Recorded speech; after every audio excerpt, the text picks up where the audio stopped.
Hi everyone. ఇవాళ మనం బొబ్బట్లు చేసుకుందాం. ఈ బొబ్బట్లకి నేను ఓన్లీ చపాతీ పిండే కలుపుకుంటున్నాను అండి. చపాతీ పిండిలో సాల్ట్ కొంచెం నెయ్యి వేసుకొని స్టఫ్ కోసం దీన్ని కలుపుకుంటున్నా. పూర్ణం అయితే ఆల్రెడీ నా దగ్గర ఉంది. ఈ పూర్ణం మా అత్తగారు పంపించింది. గారెల పిండి, ఈ పూర్ణం, బూర్లు పిండి ఏమైనా కూడా ఆవిడ అక్కడి నుంచే పంపిస్తూ ఉంటుంది. నేను ఇక్కడ ఇడ్లీ పిండి అయితే ప్రిపేర్ చేసుకోను. వాళ్ళు అక్కడ మా అమ్మ దగ్గర కానీ మా అత్తయ్య వాళ్ళ దగ్గర కానీ వెళ్ళినప్పుడు వాళ్ళు ప్రిపేర్ చేసేసి ఫ్రిడ్జ్లో పెట్టేస్తారు. దాన్ని నేను చేసుకుంటాను. స్పెషల్గా ఇక్కడైతే కనుక ఏం చెయ్యను నేను. ఇప్పుడు కొంచెం ఇది తీసుకొని ఎన్నో చేయను, ఒక 5 చేస్తాను ఇప్పుడు ప్రస్తుతానికి తినటానికి అంతే. దేనికో పెద్ద ప్రాసెస్ కూడా ఏమీ చేయను. ఈ 5 అంతే. కొంచెం నెయ్యి వేసుకొని మామూలుగా కూడా ఒత్తుకోవచ్చు, నెయ్యి అయితే కొంచెం స్మూత్గా వస్తుందని ఈ స్టఫ్ అని దీంట్లో పెట్టి ఇలా ఫోల్డ్ చేసుకోవడం.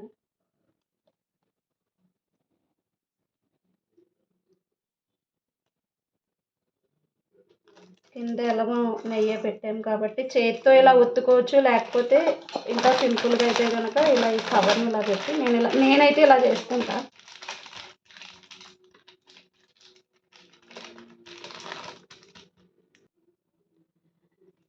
అయితే ఇలాగా షేప్ అయితే ఏం రాదు, నాకు అంత పర్ఫెక్ట్ కాదు కాబట్టి నేను షేప్లు ఏం రావు.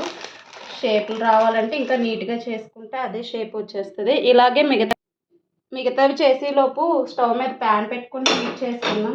దోశ ప్యాన్ అయితే పెట్టద్దు, చపాతీకి వేరే ప్యాన్ ఉంటుంది కదా, ఆ ప్యాన్ పెట్టుకోండి. ఇది హీట్ అయ్యేలోపు ఇంకొక 2-3 చేసేసుకోవచ్చు. ఇది సేమ్ ఇందాకట్లాగే సేమ్గా చేసుకోవడమే. కొంచెం నెయ్యి వేసుకొని ఇలా ఒత్తుకోవచ్చు, ఎందుకంటే నాకు ఎంత కష్టపడక్కర్లేదు. ఇదైతే ఈజీగా వచ్చేస్తుందని నా ఒపీనియన్.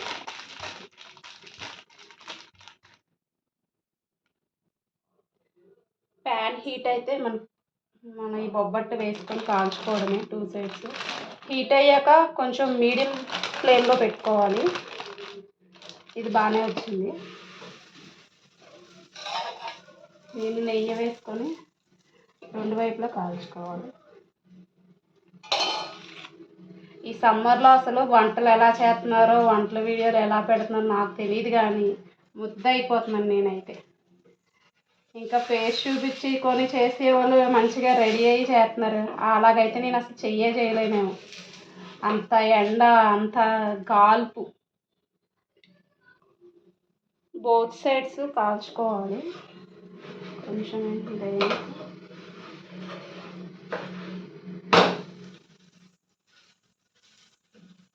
కావాలంటే మైదా పిండితో కూడా చేసుకోవచ్చు. నేను చపాతీ చేస్తాను కాబట్టి ఆ చపాతీ పిండిలో కొంచెం తీసుకొని ఇది చేసేసుకుంటున్నాను అంతే. మీరు కనుక నెయ్యి ఎక్కువ తినేవాళ్ళు అయితే మీకు ఎంత నెయ్యి కావాలంటే అంత వేసుకొని కాల్చుకోవచ్చు. బొబ్బట్లు అంటేనే నెయ్యిలో బాగా ముంచి వేస్తారు కాబట్టి నా బొబ్బట్టు అయితే కనుక నేను కొంచెం నెయ్యి తక్కువ వేసుకుని చేసుకుంటాను. నేను అంత ఎక్కువ నెయ్యి తిన్నాను. చక్కగా రోస్ట్ అయింది చూడండి, మీడియం ఫ్లేమ్ కాబట్టి. బోత్ సైడ్స్ కూడా చక్కగా రోస్ట్ కాల్చుకున్నాము. ఇంకా ప్లేట్లోకి తీసుకొని మిగతా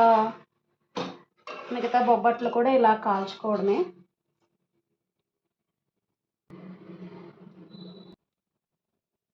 బొబ్బట్లు అయితే రెడీ అయిపోయినాయండి.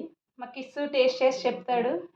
సమ్మర్ హాలిడేస్కి వచ్చాడనమాట మా మేనల్లుడు. వాడు టేస్ట్ చేసి వాడు చెప్తాడు ఎలాగున్నాయో. మా కిస్సు ఇప్పుడు టేస్ట్ చేసి చెప్తాడు అనమాట. కాలిపోతుంది, ఊదుకోనానా? కాలుతుందా?